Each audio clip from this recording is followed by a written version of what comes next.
आदर्श मल्हार बहुजन सेना all इंडियाचे संस्थापक अभिलाल दादा देवरे 25 ऑगस्ट पासून अखंड आज 8 सप्टेंबर 2025 अखंड अन्नत्याग 15 दिवस झाले. माझा 10 वर्षाचा मुलगा राजेश, 14 वर्षाची मुलगी भाग्यश्री, 34 वर्षाची धर्मपत्नी कविता, मी वयाच्या 34व्या वर्षी अन्नत्याग सर्व धर्म समभाव तरुणांच्या भविष्यासाठी 15 दिवसापासून अखंड उपोषण करत आहे. मला परिवाराचा साथ मिळाला, आईसोबत, बहीणसोबत, तसेच माझ्यासोबत मुडवर मावडे यांना घेऊन सर्व धर्म समभाव तरुणांच्या रोजगाराची भीक मागत आहे. भारतीय राज्यघटनेच्या आधारावर कलम 14, कलम 16, कलम 19, 21, 41, 41, 39, 41, 23 या कलमांच्या आधारावर माझा अखंड लढा चालू आहे. महाराष्ट्र राज्याचे माजी मुख्यमंत्री एकनाथजी शिंदे यांनी मुख्यमंत्री योजनेअंतर्गत प्रशिक्षणार्थ्यांना परमानंट नोकरी देण्याचा शब्द दिला होता. त्यांचे व्हिडिओ स्वरूपात माझ्याकडे पुरावा आहेत. तसेच विद्यमान मुख्यमंत्री देवेंद्रजी फडणवीस, मंगलजी लोढासाहेब यांनी सुद्धा परमानंट नोकरी देण्याचा शब्द दिला होता. संविधानिक पदावर दिलेला शब्द कलमपेक्षा कमी नाही. देशाचे प्रधानमंत्री नरेंद्रभाई मोदी साहेब स्वातंत्र्य दिनाच्या दिवशी 15 ऑगस्टच्या दिवशी 3.5 कोटी तरुणांना रोजगार देतो आश्वासन देतात. ही कलमपेक्षा कमी नाही. आपल्या देशावर इंग्रजांनी 150 वर्ष राज्य केलं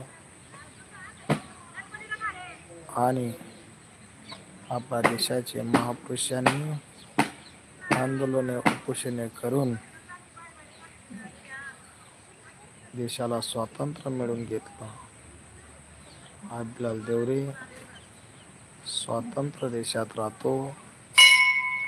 माझ्या देशाचा बाप डॉक्टर बाबासाहेब आंबेडकरांनी 2 वर्षे 11 महिने 18 दिवस संविधान लिहिलं आणि माझ्या देशाला अमृतरूपी भारतीय राज्यघटना दिली.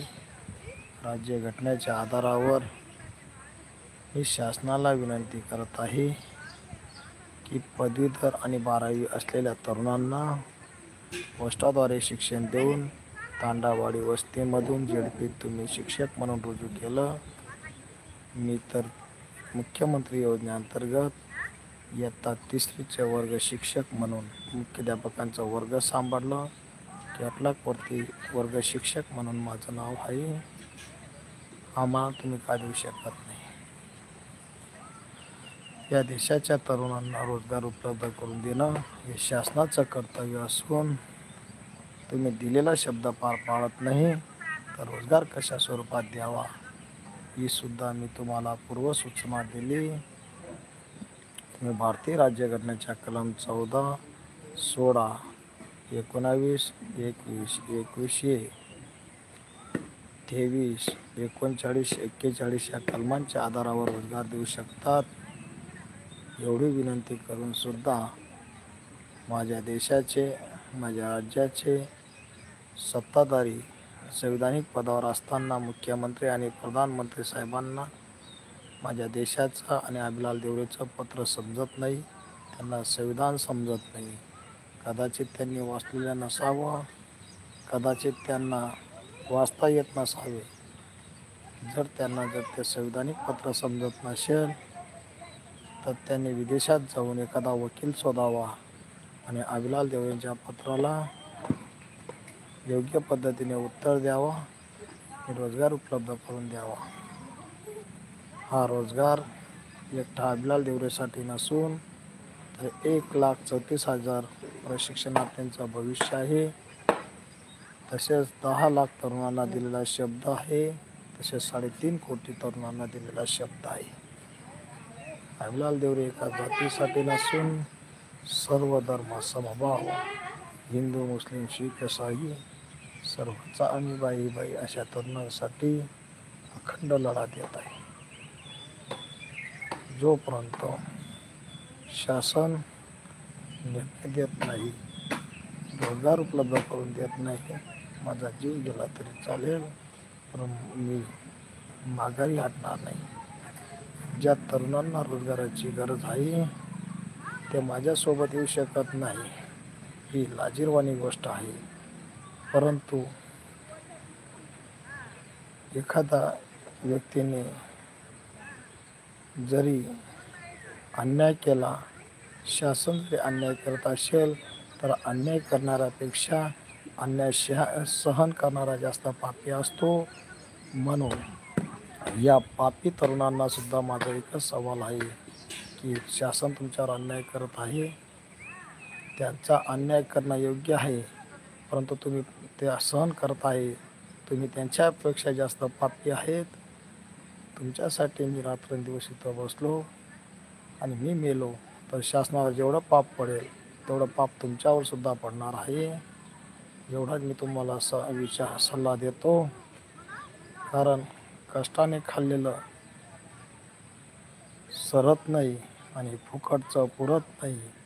तुमच्या आयुष्यात जरी नोकऱ्या भेटल्या तर तुमचा बालबच्चासुद्धा खाऊ शकणार नाही.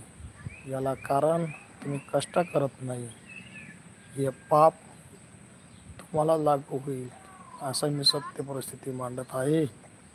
संविधानिक मार्गाने लढत असताना तुम्ही याच्या त्याच्या मागे गटबाजी करून, याच्या त्याच्या मागे राजकारण करून येणाऱ्या लोकांना सुद्धा रोखण्याचा प्रयत्न करत आहेत.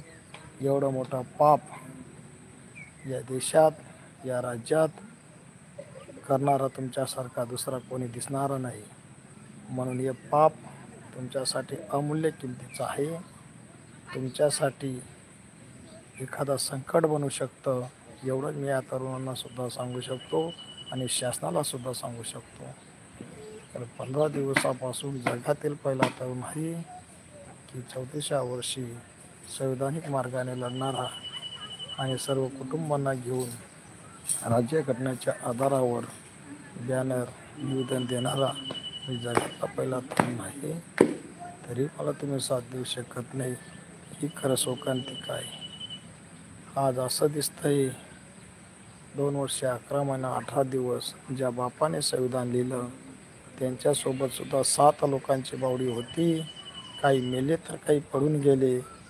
त्यांच्यासारखंच त्यांच्या विचाराने मी लढत आहे. तर माझ्यासोबत असणारे तरुण काही मेले तर काही पडून गेले, तर काही राजकारण करून दलाल झाले, असं मला कुठंतरी निदर्शनात येत आहे. तुम्ही आले तरी तुमच्यासाठी, तुम्ही नाही आले तरी तुमच्या विना माझा लढा अखंड चालू राहील. एवढंच मी या माध्यमातून सांगू इच्छितो. पण शासनाला एकच विनंती करत आहे की तुम्हाला आम्हाला काही द्यायचं असेल तर माझ्यासोबत जेवढे बसलेले आहेत पहिले त्यांचा विचार करावा. पहिले त्यांचा रोजगार द्यावा, नंतर हे पापी लोकांना द्यावा. परंतु तुम्हाला अभिलाल देवरे 1,34,000 तरुणांचा रोजगार सोडणार नाही. अभिलाल देवरे 10 लाख तरुणांचा रोजगार सोडणार नाही. 3.5 कोटी तरुणांचा रोजगार सोडणार नाही. कारण जर तुमच्यासारखे संविधानिक पदावर असणारे राज्याचे मुख्यमंत्री असतील किंवा प्रधानमंत्री असतील, तुम्ही शब्द देत असाल तर संविधानिक पदाचा तुम्ही सुद्धा विचार करून शब्द देत चालावा आणि दिलेला शब्द पूर्ण करावा. लोक म्हणतात रोजगार कशा पद्धतीने उपलब्ध होऊ शकतो. मी म्हणतो रोजगार अशा पद्धतीने उपलब्ध होऊ शकतो की ज्या प्रकारे तुम्ही आतापर्यंत दिलेला आहे आणि आमच्या घटनेमध्ये नमूद केलेलं आहे. 334 दिवस काम करून 1947च्या कायद्यानुसार मी तुमच्याकडनं रोजगाराची विनंती करत आहे आणि तो रोजगार आमचा हक्काचा आहे. तुम्ही कलम क्रमांक 23 टाकून आम्हाला मजूर युद्धबंदी करू शकत नाही. हा सुद्धा या शासनाला माझा इशारा आहे. जर या शासनाने रोजगार दिला नाही तर मी संपूर्ण जगाला दाखवून देईल की या देशातल्या राज्यकर्त्यांना संविधान मान्य नाही. आमच्या देशातलं संविधान फक्त लोकसभा निवडणुकीच्या वेळेस आणि विधानसभा निवडणुकीच्या वेळेस दाखवलं जातं. देवेंद्र फडणवीस साहेब, नरेंद्र मोदी साहेब, तुम्हाला संविधान मान्य असेल तर तुम्ही रोजगार देणार आहे.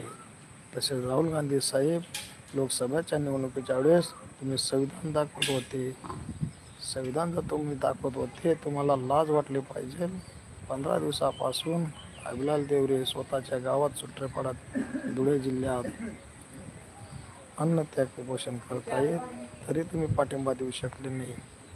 पवार साहेब, सुप्रियाताई सुळे, उद्धव ठाकरे साहेब, प्रकाश आंबेडकर साहेब, संजय राऊत साहेब, राज ठाकरे साहेब, तुम्हाला सुद्धा संविधान मान्य असेल तर तुम्ही सुद्धा आजपर्यंत मला पाठिंबा दिला नाही.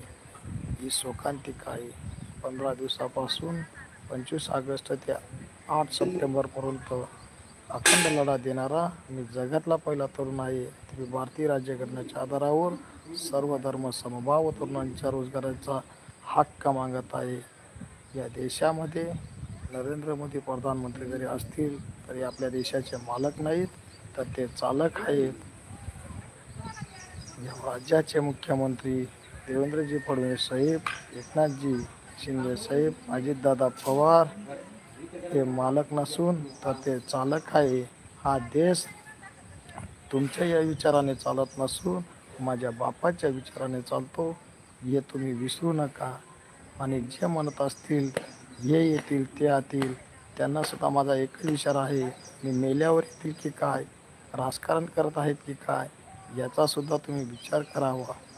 कारण 15 दिवसापासून जे नेतृत्व आपल्यासोबत काम करत आहे तर त्या नेतृत्वांना राजकीय लोकांना सुद्धा मला गट करणाऱ्या लोकांना सुद्धा विनंती करायची आहे की तुम्ही आमच्याशी राजकारण करू नका. मी एक प्रशिक्षणार्थी आहे आणि प्रशिक्षणार्थी असताना तुम्ही आत्तापर्यंत गट पाडले, तुम्ही युनियन तयार करत आहेत, तुम्ही इकडे तिकडे लोकांना दिशाभूल करत आहेत. तुम्ही जी.आर. सांगितला 5 ते 10 तारखेपर्यंत जी.आर. निघेल. तुमच्या बापाने बघितला होता का तो जी.आर.? तुम्ही कोणत्या पद्धतीने सांगितलं की तुम्हाला जी.आर. मिळणार आहे? अरे एक गरिबाचा मुलगा जर इथं मरत असेल आणि जी.आर. तुम्ही जर खोट्या शब्दाने जर जाहीर करत असेल तर ही तुमच्यासाठी लाजिरवाणी गोष्ट आहे. तुम्ही कोणाचे दलाल आहात हे सुद्धा सिद्ध एक दिवस तुम्हाला करावं लागेल. मी मरेल परंतु मी रोजगार सोडणार नाही. मी मरेल तोपर्यंत मी न्याय देणार नाही.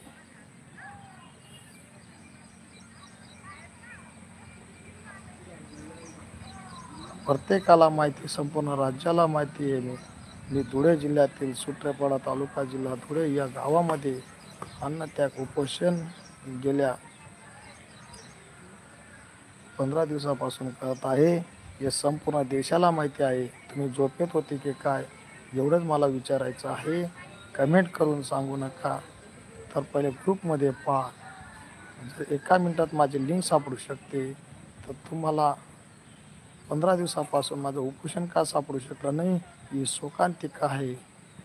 पण शासनाला माझा एकच इशारा आहे, संविधान मान्य असेल तर तुम्ही दिलेला शब्द पाळा.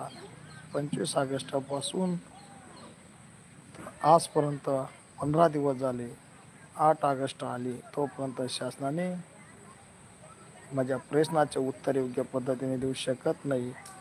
धुळे जिल्ह्याचे आयुक्त, नाशिक विभागाचे आयुक्त, धुळे जिल्ह्याचे तहसीलदार यांना माझ्या प्रश्नाचे उत्तर देता आले नाही. कदाचित त्यांचा अभ्यास कमी असावा. आणि मुंबई विभागात मुंबईचे आयुक्त यांनी मला ते लेखी उत्तर दिलं की आम्ही तुम्हाला प्रशिक्षणामध्ये वाढ करू शकत नाही. अरे बाबा, आम्ही काय आयुष्यभर प्रशिक्षण घ्यावं का? 11 महिने घेतलं कमी पडलं का? आम्हाला प्रशिक्षण नाही तर आम्हाला रोजगार पाहिजे. आम्ही रोजगारासाठी मागणी करत आहे. आम्ही तुमच्याकडे नसून आम्ही शासनाकडे मागणी करत आहे. जोपर्यंत आम्हाला शासन रोजगार देत नाही तोपर्यंत अभिलाल देवरे माघार घेत नाही. तुमच्या माहितीसाठी एकच सांगतो, राज्यातल्या फक्त शिक्षण विभागाकडनंच संपूर्ण प्रशिक्षणार्थ्यांना रोजगार मिळू शकतो. याला कारण वसती शाळेचा कायदा फक्त शिक्षण विभागालाच लागू शकतो आणि त्यामुळेच संपूर्ण राज्याला रोजगार उपलब्ध होऊ शकतो. 1,34,000 तरुणांना मिळू शकतो. परंतु 35 जिल्ह्याच्या लोकांना सुद्धा मला एक सतर्क करायचं आहे की धुळे जिल्हा असा एकमेव जिल्हा आहे की तो अखंडामध्ये शिक्षण विभागात रेग्युलर आहे आणि 35 जिल्ह्यांचा ब्रेक झालेला आहे. जर आपण कोर्टात जरी गेलो तर त्याच्यासाठी फक्त धुळे जिल्ह्याच्या अभिलाल देवरेच दावा करू शकतो. याला कारण अभिलाल देवरे रेग्युलरमध्ये काम केलेलं आहे, वर्ग शिक्षक म्हणून काम केलेलं आहे, अखंड पगार घेतलेला आहे. एवढंच काय, स्वातंत्र्याचा कायदा त्याच माणसाला लागू शकतो की स्वतः उपोषण करतो, आंदोलन करतो. जर समजा इंग्रजांच्याकडनं त्यांनी 150 वर्ष राज्य केलं आणि त्यांच्यातला जर एखादा फुटरवादीने उपोषण आंदोलन केले असते तर भारताला स्वातंत्र्य मिळाला नसता. तर स्वातंत्र्य मिळण्यासाठी भारतातल्या लोकांना आंदोलन उपोषण करावं लागले. महात्मा गांधींनी उपोषण केले म्हणून भारतीयांना न्याय भेटला. त्याच पद्धतीने मी एक प्रशिक्षणार्थी आहे. मी उपोषण केलं, तोच कायदा, तोच नियम, तीच कलम संपूर्ण प्रशिक्षणार्थ्यांना लागेल. तुकाराम बाबांनी जरी उपोषण केलं, बालाजी चाकूरकरने जरी उपोषण केलं, हरिभाऊंनी जरी उपोषण केलं, अनुप चव्हाणनी उपोषण केलं, साबळे साहेबांनी उपोषण केलं किंवा बाहेरच्या लोकांनी एकनाथ शिंदे, देवेंद्र फडणवीस, अजितदादा पवार यांनी जरी उपोषण केलं तरी तुम्हाला तो कायदा लागू होत नाही. तुमच्या नातेगोताने उपोषण केलं तरी तुम्हाला तो कायदा लागू होत नाही. कायदा तुम्हाला तोच लागेल एक प्रशिक्षणार्थ्यांना लागू झाला. आणि उपोषण आंदोलन 25 सप्टेंबरपासून तर आजपर्यंत 11 महिना 15 दिवस झाले. तर आतापर्यंत फक्त अभिलाल देवरेच्या नावाने झाले. तोच कायदा कोर्टात ग्राह्य धरेल. 1947चा कायदा फक्त तुम्हाला माझ्याच माध्यमातून लागू होईल. पुरावासुद्धा माझ्याच पद्धतीने लागू होईल. तुम्हाला साथ द्यायची असेल ती द्या, तुम्ही नका द्या. परंतु तुम्हाला कोर्टामध्ये जर आपण याचिका दाखल केली तर 35 जिल्ह्यांच्या लोकांना मी एकच सांगतो, तुम्हाला दुसरा तिसरा कोणीच वाचू शकणार नाही. तुम्हाला फक्त आणि फक्त अभिलाल देवरेच वाचू शकतो. एवढंच सांगतो. धुळे जिल्ह्याच्या लोकांना, त्या नालायक लोकांना मी 1 वर्षात 11 महिन्यासाठी रेग्युलर करून दाखवलं, परंतु त्या हरामखोरांनी मला साथ दिलेली नाही. त्यांनासुद्धा मी एकच सांगतो, अभिलाल देवरेने जर तुम्हाला साथ दिली नाही भविष्यात तर तुमचंसुद्धा वाटोळे झाल्याशिवाय राहणार नाही. कारण शासन गेंड्याच्या कातडीचं आहे. मी 15 दिवस उपोषण करून योग्य तो निर्णय देऊ शकत नाही. पुढे जर मी कोर्टात गेलो तर त्या दिवशी याद राखा, तुमचा बापसुद्धा तुम्हाला वाचवणार नाही. एवढं धुळे जिल्ह्याला मी जाहीर आव्हान करतो. आणि एकच विनंती करतो की मी 1,34,000 तरुणांसाठी, त्यांच्या रोजगारासाठी लढत आहे. 10 लाख तरुणांसाठी लढत आहे. 3.5 कोटी तरुणांसाठी लढत आहे. परंतु तुम्ही मला साथ देऊ शकत नाही. ही तुमची एक मोठी शोकांतिका आहे. एवढंच बोलतो. जे आले मी त्यांच्यासाठी, जे नाही आले त्यांच्या विना माझा लढा अखंड चालू राहील. मरेल पण जागा सोडणार नाही. 15 दिवस झाले मी मागे हटलो नाही आणि पुढे सुद्धा मी हटणार नाही. इथं मिळालं तर जागेवर घेऊ, इथं नाही मिळालं तर मी कोर्टात घेऊ, पण नोकरी घेतल्याशिवाय मी शांत बसणार नाही. त्यावेळेस जशाला तसे उत्तर मिळेल एवढंच बोलतो. जय हिंद, जय भारत, संविधान जिंदाबाद. एकच विनंती करतो, 25 ऑगस्टपासून तर आज 8 सप्टेंबर 15 दिवसापासून माझा अखंड लढा चालू आहे आणि अखंड लढा चालू असल्यामुळे मी अखंड स्वरूपात लढा दिला. मला साथ जर कोणी दिले नाही ही त्यांच्यासाठी शोकांतिक आहे. इथंच थांबतो. जय हिंद, जय भारत.